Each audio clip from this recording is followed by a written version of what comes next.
venu nous visiter. C'est ça qui réjouit mon cœur. Je t'adore, Seigneur.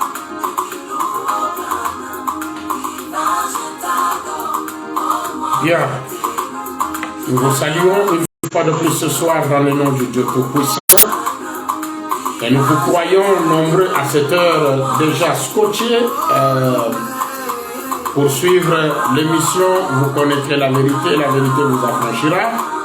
Une émission, une réalisation du Branham Tabernacle de Mampala et de Lubumbashi. À la présentation, le pasteur Daniel Madimba. Cette émission qui vous parle du message de William Marion Branham. Cette émission qui a pour objectif de chasser l'ignorance de tête de gens et pour amener la vérité qui affranchit, une vérité qui libère, une vérité qui sauve.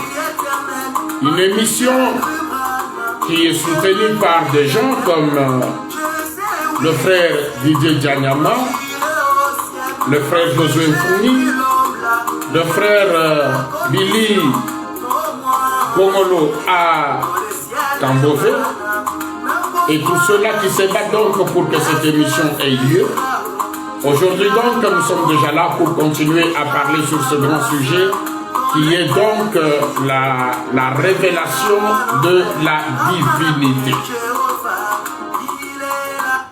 Nous sommes déjà là dans cette émission où nous allons donc continuer à parler sur la révélation de la divinité pour que les gens comprennent réellement qui est Dieu et comment il a travaillé.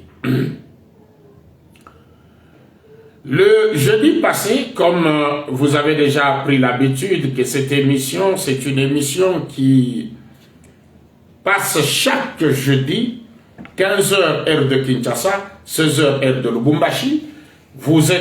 Nous sommes déjà là, c'est pour parler et pour partager avec vous la parole de Dieu. Nous l'avons vu avec vous le jeudi passé où nous avons commencé à dire que la divinité, c'est Dieu. Et ce Dieu-là est le seul qui a la vie éternelle. La vie éternelle, on ne possède pas ça par deux personnes. Non, c'est une personne qui en possède, mais qui doit avoir la capacité de donner cette vie éternelle à d'autres personnes. C'est ainsi que nous avons commencé par lire la Bible. Jésus reconnaît que la vie éternelle appartient à Dieu qui est son Père. Et c'est lui-là qui l'avait envoyé. Nous avons lu dans Jean au chapitre 5, le verset 24, il est dit, en vérité, je vous l'ai dit, celui qui écoute ma parole et qui croit à celui qui m'a envoyé a la vie éternelle et ne vient point en jugement, mais il est passé de la mort à la vie. Nous avons pris une deuxième écriture dans Jean toujours, mais cette fois-ci au chapitre 17, le verset 3. Il est dit, or, c'est Jésus qui parle. La vie éternelle, c'est qu'il te connaisse toi, le seul vrai Dieu, et celui que tu as envoyé, Jésus-Christ. Il faut connaître le seul vrai Dieu. Jésus a été son envoyé. Ce seul vrai Dieu, il est le seul qui possède la vie éternelle. Il dit ceci. La vie éternelle, nous avions lu avec vous, devait être ramenée dans le dernier jour.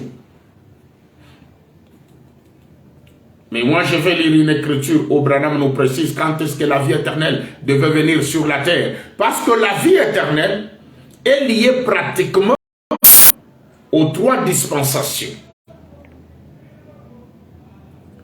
La vie éternelle ne pouvait pas venir dans la première dispensation ou dans la deuxième dispensation. William Marion Branham dit ceci. Je suis dans Hébreux au chapitre 4. Hébreux chapitre 4, c'est une prédication de William Marion Branham. Hébreux chapitre 4, prêché le 1er septembre 1957 soir. Je suis à son paragraphe 188. 3 est le nombre de la vie. Combien savent cela? Chaque fois que vous voyez 3 sur la vie. Remarquez, quand Dieu créa la terre, le 3e jour, c'était la vie. Combien savent cela? Le 3e jour, la vie est venue au 3e jour de la création. La Trinité. Le Père était au-dessus du peuple dans une colonne de feu. Le Fils était un homme qui parlait au peuple et les apprêtait. Et le Saint-Esprit était la 3e étape. C'est le Saint-Esprit, Dieu, dans les hommes, la vie. Vous comprenez que la vie, ce n'était pas dans la première dispensation du Père qui était avec Moïse. Donc, cette dispensation-là, c'était avec Moïse. Ou dans la dispensation du Fils, qui était la dispensation avec Jésus-Christ. Mais la vie vient dans la 3e dispensation, qui est la dispensation ou l'étape du Saint-Esprit. William Branham dit ceci.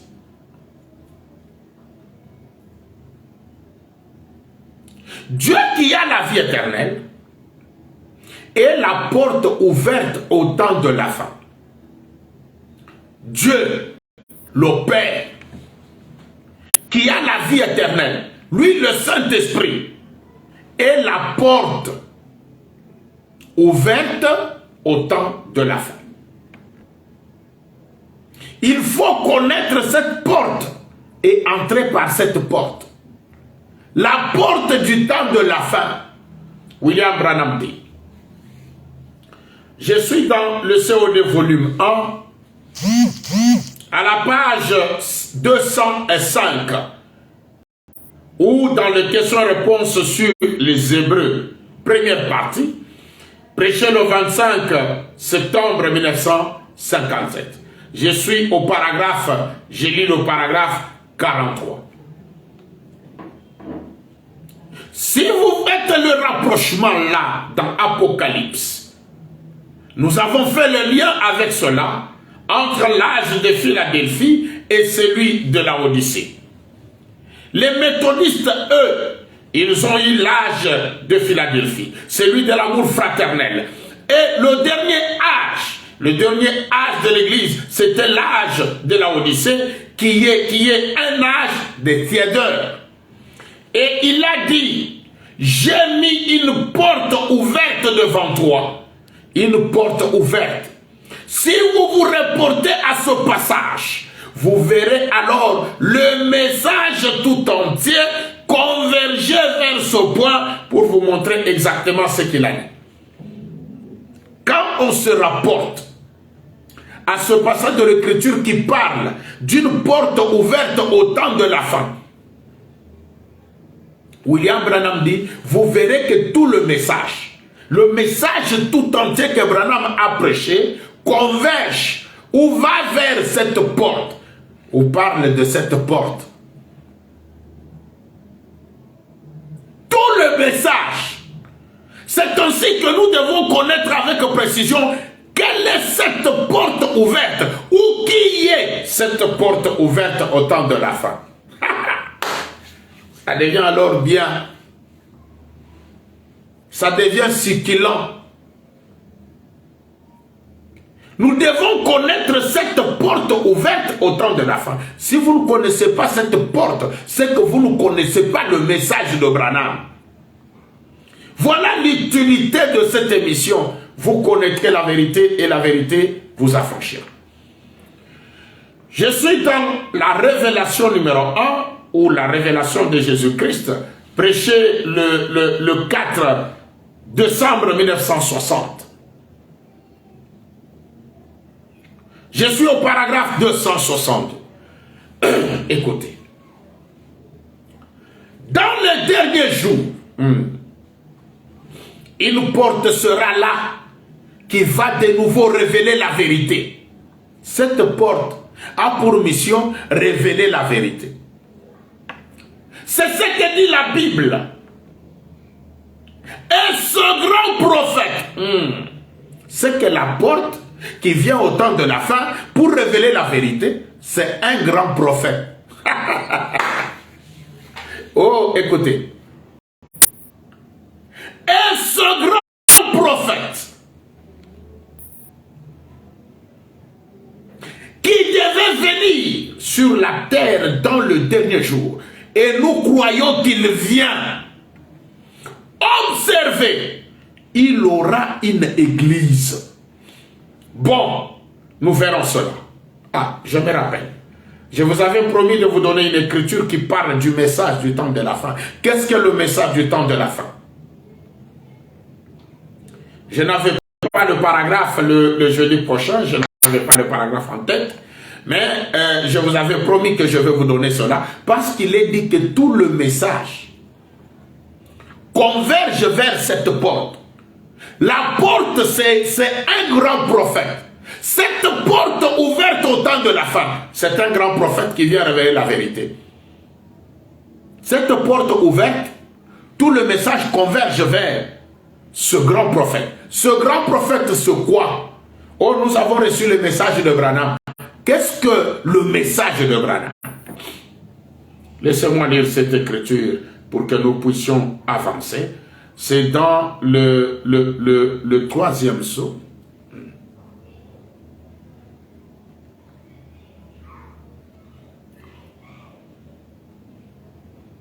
Laissez-moi trouver l'écriture. Quatrième sceau. Quatrième sceau. Je suis dans le quatrième sceau au paragraphe 378. Quatrième sceau. 378. Il est dit ceci. Quatrième sceau, paragraphe 378. Aussi, Apocalypse 10, pour montrer que le message du septième ange, ce sera une personne, en ce dernier jour, qui sera ointe de Dieu pour remplir un ministère tout à fait semblable à celui d'Élie le prophète, comme prédit dans Malachie 4, pour révéler la vraie parole de Dieu originelle dans cette génération. La parole de Dieu originelle dans cette génération. Or, quand nous avons lu dans la révélation numéro 1, il est dit, ou dans les questions-réponses sur les Hébreux, première partie, au paragraphe 43, il nous est dit qu'une porte est placée au temps de la fin, ouverte. Cette porte ouverte, c'est un grand prophète qui vient pour révéler la vérité. Ce grand prophète est lui-même le message. Quand quelqu'un dit que j'ai reçu le message de Branham ou je crois le message de Branham, il te dit qu'il croit une personne. Parce qu'ici, dans le quatrième sceau, il est dit, le message du septième ange, ce sera une personne qui sera ointe de Dieu pour remplir un ministère tout à fait semblable à celui d'Élie le prophète, comme prédit dans Malachie 4. Oh, vous croyez une personne? Mais oui! C'est une personne. Le message, c'est une personne. Je continue. Il est dit que ce grand prophète qui devait venir sur la terre, il aura une église. Une église, c'est quoi? Oh, comment vous dites que vous êtes l'épouse de Branham? Mais oui, nous sommes l'épouse de Branham. William Branham dit ceci. Comment vous dites que vous êtes l'église de Branham? Nous sommes l'église de Jésus. Oui, on ne vous refuse pas cela. Vous n'avez pas le droit de nous refuser d'être l'épouse ou l'église de Branham. Écoutez. Je suis dans Messieurs, est-ce le signe de la fin? À la page 21, la page 21, Messieurs, est-ce le signe de la fin, se prêchait le 30 décembre 1962, page 21. Il est dit ceci, ou le paragraphe 168. Alors, frère Parnell dit que je lui ai dit, frère Parnell, comment ça marche? Et le premier endroit où vous arriverez sera Sephora. Ce qui signifie trait d'union, arrêt ou quelque chose ainsi. Je lui ai dit, ne reste pas là. En continuant, vous trouverez une femme âgée. Et alors, ne vous arrêtez pas à elle. Continuez alors, vous trouverez une femme très âgée. Ne vous arrêtez pas à elle. Ne vous arrêtez pas là. Alors que je lui parlais, nous marchions dans la neige. Je lui dis, allez jusqu'à ce que vous trouviez ma femme. Et lorsque vous trouverez, vous la trouverez. Arrêtez-vous là.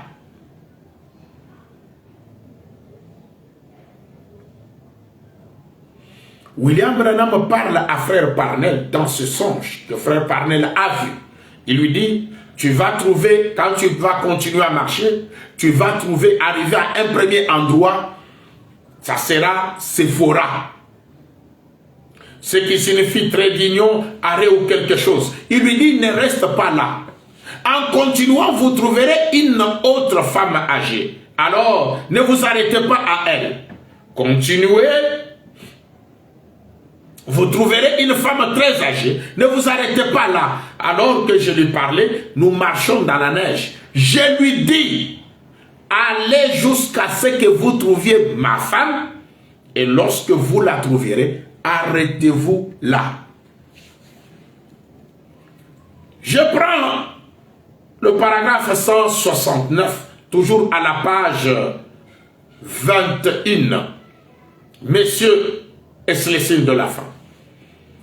Voici l'interprétation de votre songe. J'aurais pu vous la dire ce soir-là, mais je suis simplement parti. Sephora, cette femme âgée, le premier endroit où Parnell devait arriver. Et l'autre qui était très âgé, ce sont des églises. Voyez-vous, Sephora était en fait la femme de Moïse. Sephora. Et nous pouvons voir que je lui avais dit de ne pas s'arrêter à elle. C'est pourquoi nous ne parlons même pas du premier exode. Parce que nous ne pouvons pas être l'église de Moïse.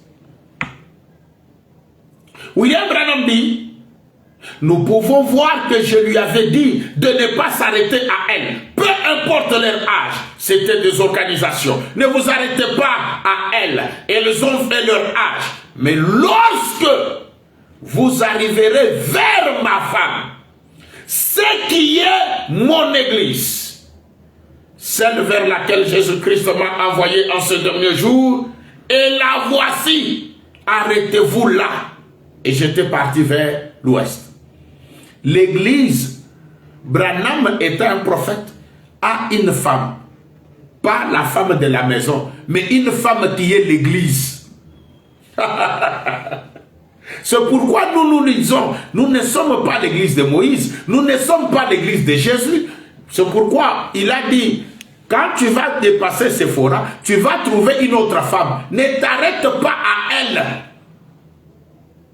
Voilà pourquoi quand nous sommes arrivés et que nous comprenons que nous sommes l'église de Branham, l'épouse de Branham, la femme de Branham, c'est là que nous nous sommes arrêtés. C'est la fin de la course. Nous ne pouvons plus encore continuer. Je ne sais pas si vous comprenez. Et Branham ayant une femme, lui qui est le prophète, le grand prophète qui est venu révéler la vérité, lui-même qui est la porte ouverte au temps de la femme, qu'est-ce qu'il est? Écoutez. Oh, William Branham est venu prêcher le message. Comme on a dit que tout le message converge vers cette porte, écoutez ce que Branham dit.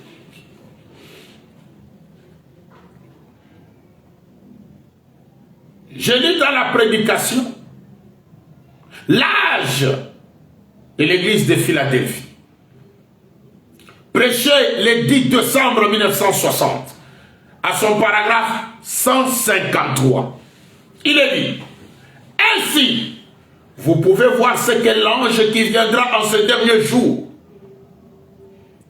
Quel genre de message il va avoir lorsqu'il apparaîtra?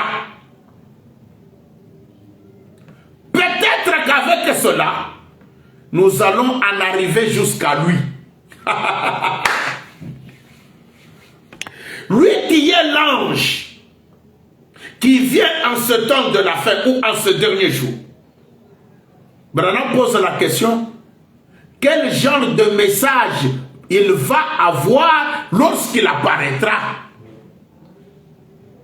Et il dit, peut-être qu'avec cela, avec ce message-là, nous allons en arriver jusqu'à lui. Donc le message nous conduit à l'ange qui a amené le message. Le message, tout le message de Branham converge vers cette porte qui est ouverte au temps de la fin. Cette porte qui est un prophète. Il continue. Mais je vous assure, lorsqu'il viendra, il prêchera le baptême au nom de Jésus-Christ. Si vous ne croyez pas cela, venez demain soir et laissez-moi vous le montrer dans les Écritures. Il le fera certainement. Et la circoncision du cœur, les miracles divins et la manifestation de la puissance, juste comme on en avait au jour de la Pentecôte. La véritable et originelle bénédiction de la Pentecôte reviendra à ce petit reste pour l'amener de l'autre côté. Ce contrat sera parfaitement tel qu'il était lorsqu'il avait été déchiré la première fois. Ce grand prophète, cet ange qui vient dans le dernier jour, quel genre de message il va avoir lorsqu'il apparaîtra?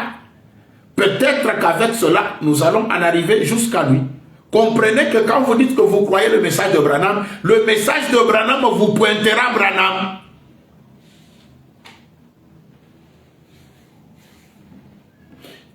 William Marion Branham dit.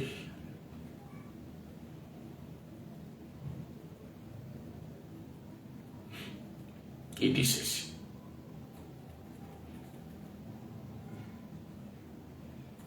Je suis dans la prédication intitulée le plus grand flash d'information de l'histoire. Le plus grand flash d'information de l'histoire se prêchait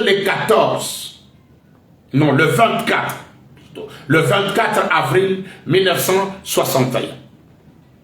Le plus grand flash d'information de l'histoire. Du 24 avril 1961, je suis à son paragraphe 14. Le Seigneur dit ceci. Et Jésus, quand il a dit, ce qui arriva du temps de Lot arrivera de même à la venue du Fils de l'homme. Voyez, or, cet ange n'est jamais allé vers ce groupe de Sodome. L'ange qui était chez Abraham, il n'est pas allé vers le groupe de Sodome. Il n'est resté qu'avec les appelés à sortir, les élus. Ils avaient leur message. Les gens de Sodome avaient leur message et leurs yeux furent aveuglés pour qu'ils ne voient pas la porte. Mais le groupe élu a vu Dieu manifester dans la chair.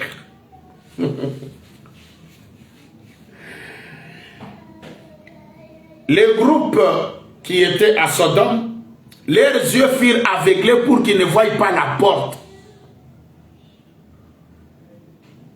Et il est dit que cela devait se répéter en ce temps de la fin.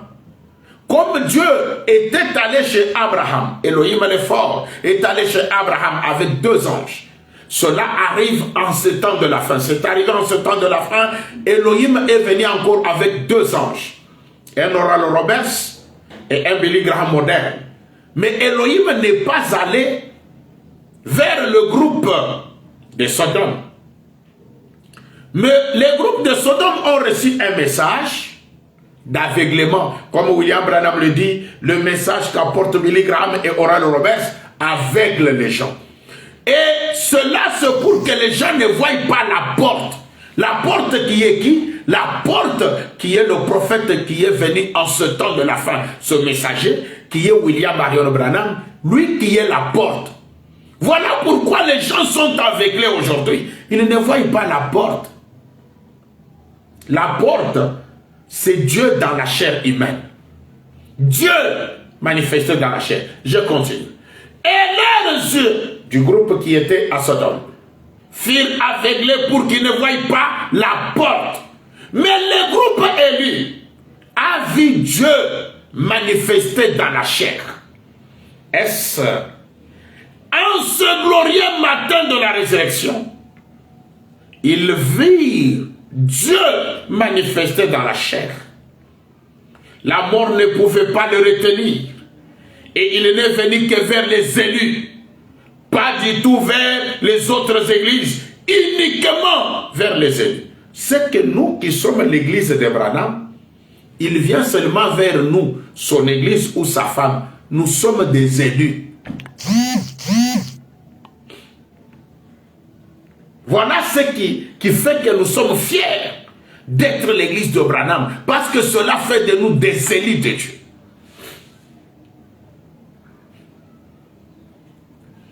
Écoutez. Je lis dans la prédication le sceau de Dieu. Prêché le 14 mai 1954. Le sceau de Dieu. Du 14 mai 1954 au paragraphe 273. Suivez bien. Retenez. Pourquoi? Pourquoi? Retenez. Suivez. Il y avait encore des gentils entre l'âge de Wesley et l'âge pentecôtiste qui devaient entrer. Avant que la Pentecôte entre dans l'âge de l'église de la Odyssée, il y a eu une porte ouverte placée devant l'église. Une porte ouverte à quiconque veut venir, qu'il vienne et boive à la fontaine des eaux de la vie gratuitement. Une porte ouverte établie. Oh là là! Cette porte ouverte au temps de la fin, William Branham dit, c'est pour quiconque qui veut qu'il vienne et boive à la fontaine des eaux de la vie. Donc cette porte ouverte qui est le prophète Branham, qui est le message même du temps de la fin, il est la fontaine de la vie, des eaux de vie.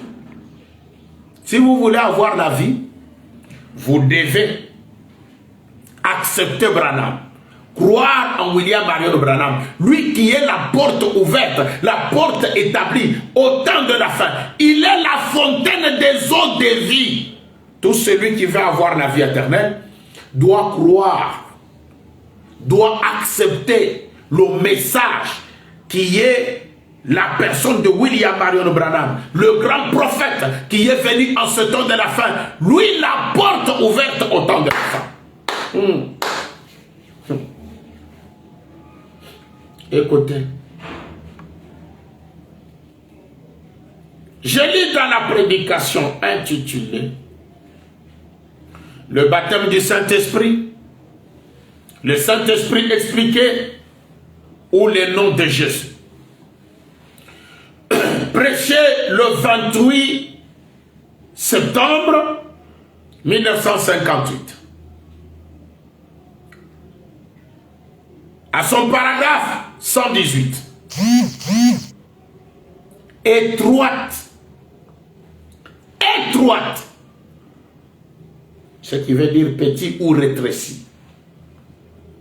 Étroite. Si vous l'avez remarqué, ce n'est pas droit. C'est étroit. Étroit est le chemin.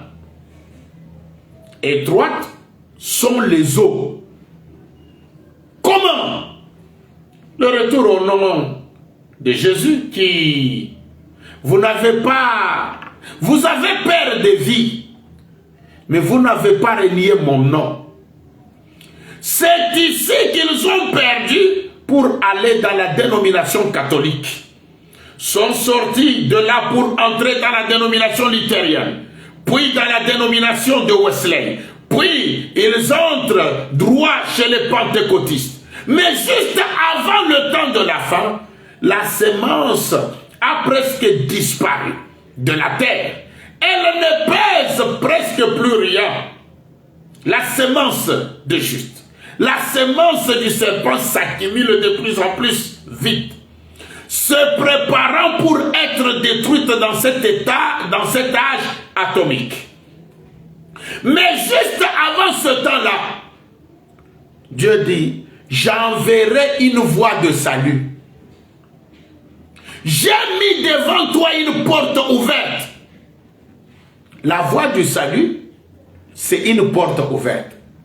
La porte ouverte, nous avons vu que c'est le prophète, le grand prophète qui est venu révéler la vérité. Et ce grand prophète, c'est William Marion Branham.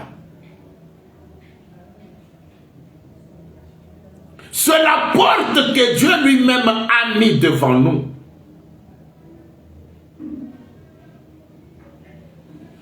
C'est une voie du salut. Tout celui qui veut avoir du salut, le salut, doit venir à cette porte. C'est pourquoi il est dit, mais juste avant ce temps, j'enverrai une voie de salut. J'ai mis devant toi une porte ouverte. Étroite est cette porte. Resserrez ce chemin. Et il n'y aura que peu qui la trouveront. Il n'y aura que peu qui le trouveront. Car spacieux est le chemin qui mène à la destruction. Et il y en aura beaucoup qui entreront par là. Vous y êtes? Juste avant ceci, la grande lumière est censée apparaître. Mes frères et sœurs, la porte que Dieu place en ce temps de la fin, cette porte ouverte, c'est le prophète William Marion Branham, qui est cette porte, qui est Dieu manifesté dans la chair. Il est une porte étroite. Donc c'est une petite porte, hein, une porte rétrécie. Il n'y a que peu de gens qui vont entrer par cette porte. Décidez-vous aussi d'entrer par cette petite porte qui est William Marion Branham pour que vous puissiez avoir la vie. Spacieux est le chemin qui mène à la destruction. C'est pourquoi nous vous appelons à croire en William Marion Branham. Croyez en lui pour avoir la vie.